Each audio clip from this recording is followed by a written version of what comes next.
ជាបងសួស្តីអ្នកនរគ្នាជួបមួយខ្ញុំទីដែរហើយថ្ងៃនេះខ្ញុំនឹងធ្វើការបង្ហាញអ្នកទាំងអស់គ្នាទៅទៅនឹងការ add hard disk ចូលទៅក្នុង system VM របស់យើងអញ្ចឹងជាងជាដំបូងយើងចូលទៅកាន់ system របស់យើងសិន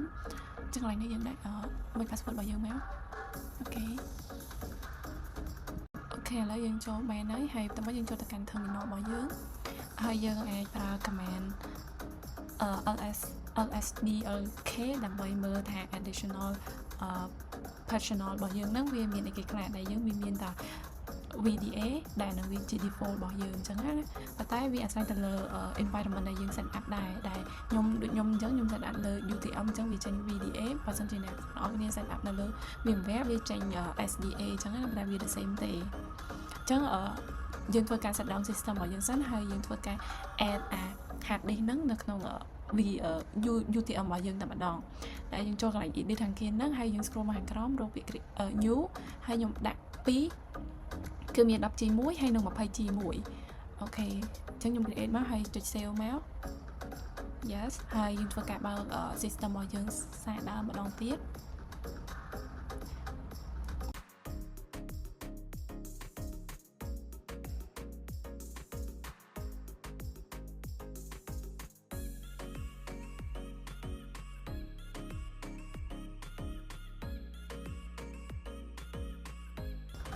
អូខេឥឡូវយើង log in ចូល system របស់យើងម្ដងទៀតមកខ្ញុំវាយ password របស់ខ្ញុំ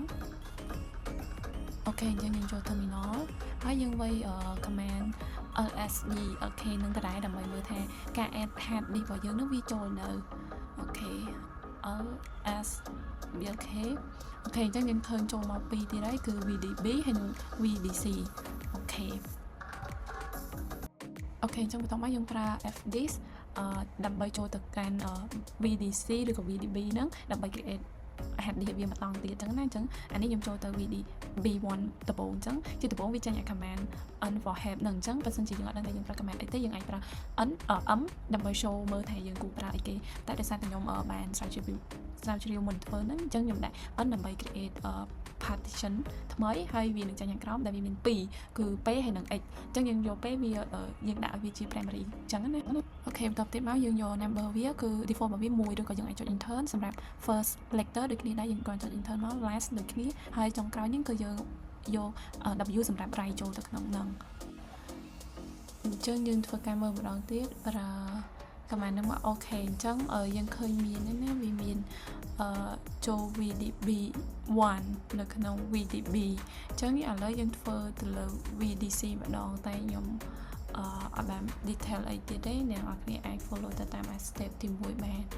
អូខេ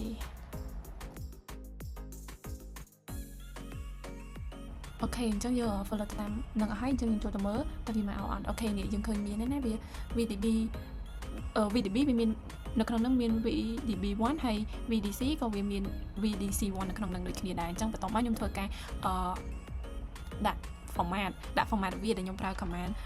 mkfh.ext4 ហ្នឹងext4 ហ្នឹងវាគឺជាប្រភេទនៃfile ហ្នឹងអញ្ចឹងណា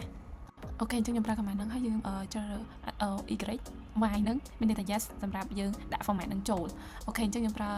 blk ដើម្បីមើលថា file ហ្នឹងវាចូលនៅនេះអញ្ចឹងយើងឃើញមានន័យថា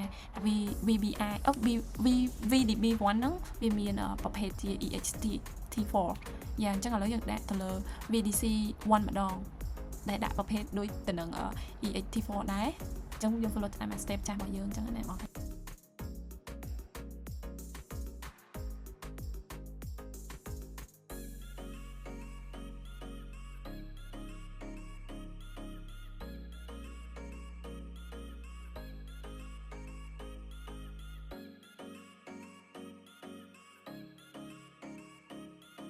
អូខេអញ្ចឹងឥឡូវយើងឃើញ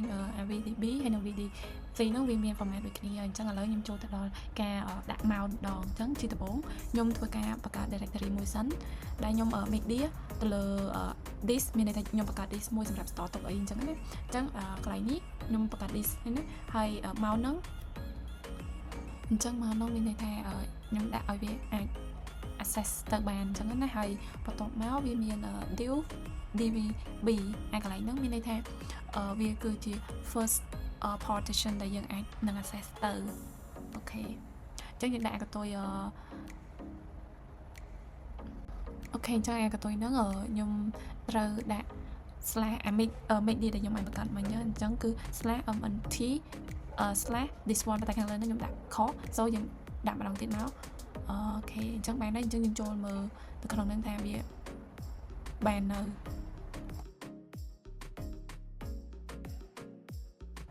យ៉ាអញ្ចឹងអាកន្លែងនេះវាយើងចង់ detail យើងប្រើ df option អីដើម្បីមើល detail របស់វាអញ្ចឹងណាអញ្ចឹងយើងឃើញមាននៅវានៅក្នុង nmt this one ដែលយើងបានបង្កើតមុនហ្នឹងអញ្ចឹងសម្រាប់ vdc 1អ្នកនរគ្នាអាច follow តាម step ដែលខ្ញុំបានសរអ្នកនរគ្នាមុនហ្នឹងបាន yes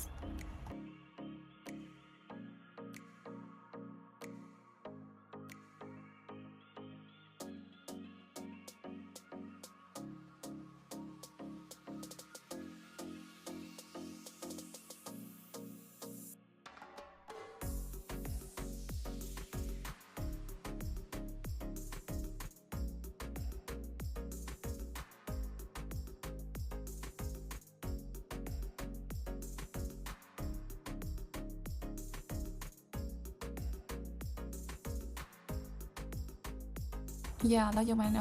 ដាក់ទាំងពីរហើយ yes មួយ this one និងមួយ this two យ៉ាបន្ទាប់មកយើងធ្វើការ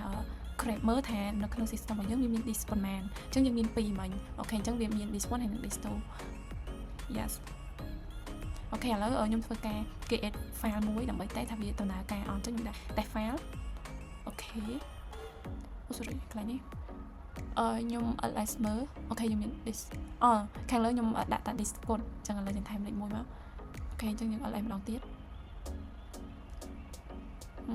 លេខ1 yes ឥឡូវយើងឃើញថាយើងបានបង្កើតបានអញ្ចឹងវីដេអូរបស់ខ្ញុំមានតែប៉ុណ្្នឹងទេអរគុណអ្នកនរគ្នាជួបគ្នានៅវីដេអូក្រោយទៀតបាយបាយ